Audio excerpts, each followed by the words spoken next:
Hello, good morning. This is Dr. Cool Auto Fix. How are you doing today? I hope you're fine. Okay, if you're not fine, then sorry, maybe you're having your car issues. I know that one of the reasons that brought you to watch this video today is you could be having any problem or a code related to coolant temperature switch for your car RX 350. No matter the make and model, I think they're pretty much almost located at the same position. And so this video should be able to address it on how to go about it step by step to getting into the position where this very coolant temperature sensor is hitting. So though this one is 2010 RX model, so you pop the hood open. That's the first thing which you're going to be doing. And anything related to coolant temperature sensor, is electronics component that can fail anytime. So when you pop the hood open, I closed it on the second time, then you're gonna be following whichever step which I told you, which I instructed you to follow in this very video here, one after the other. Now there are a lot of other related problems that could be related to coolant temperature sensors, maybe engine not starting, maybe too much fuel consumption, maybe the coolant temperature is not showing on the gauge. So let's inside. There you go. Now the next thing also you want to do here, you want to disconnect this one too. Most of them are actually going to be strong, so be careful, don't damage anything. So this one you have to pull it and okay, disconnect it. Then here we go. This one here, you have 10mm bolt here. You need to lose it out. You need to lose the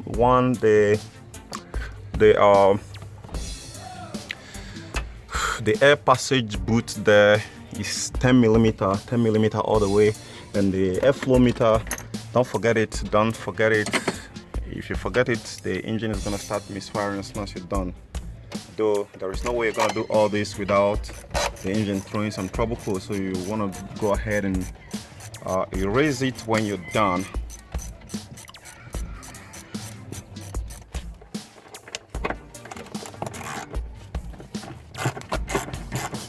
Some of it can be rust, so do make sure that you spray WD-40 or use a brake fluid on it to avoid getting it broken.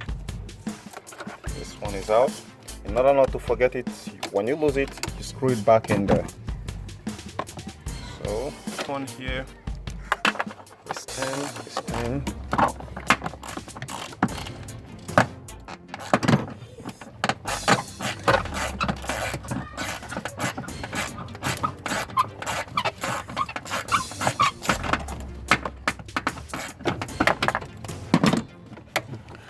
Where you're running into, so you want to make sure that you apply some brake fluid here to allow a very smooth transition when you're getting it out.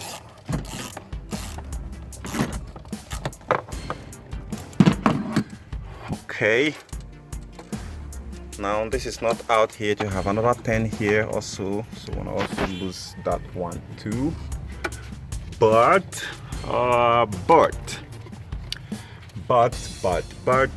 sometimes you might not even need to mess with this one here if you know that you can actually remove this one. So let's try to leave this one in place and just get this manifold out, because all we need is just a space down there.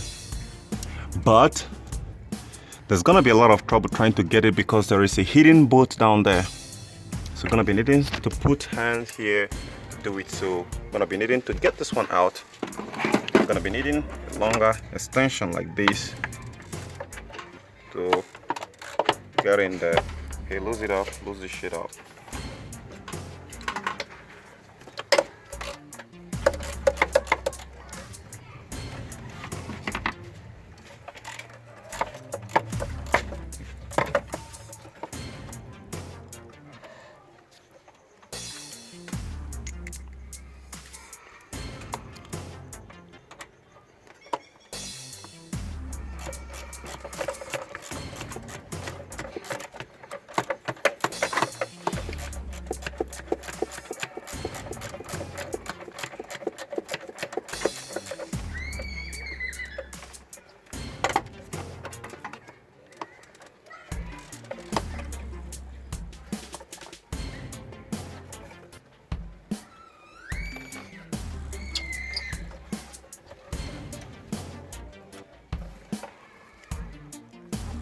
Okay, so let's check this guy here. Now she's moving, so help me hold this camera, buddy.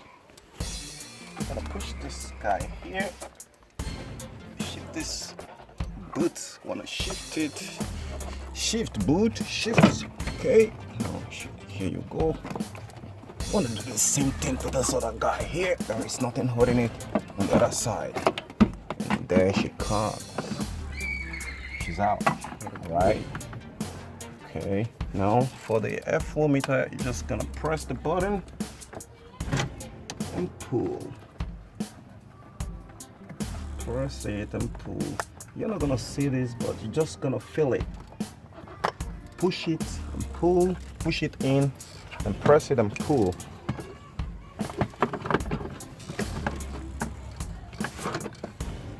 Gonna have some stocking shit there.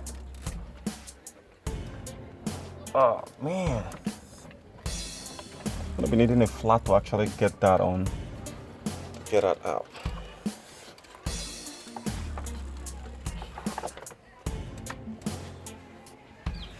Damn, that shit is clean, man. Okay, so don't forget whatever you're losing down here. So, and here it is. So you go ahead and pinch it, push it down, remove it, and find the right size. I think that should be 19mm right there. Lose it out, then screw in the new one, and that should be done with. Actually get through it is to get the airbox out, get the battery out. The airbox is being held in place by two 10 bolts, right? So when you lose it out, then you disconnect it from the intake manifold, and when you get it out, such things like replacing, suppose you have a defective coolant temperature sensor for RX350, I think from 2006 model upward, they're pretty much going to be within the same position, right? It's all pretty much going to be within the same position. So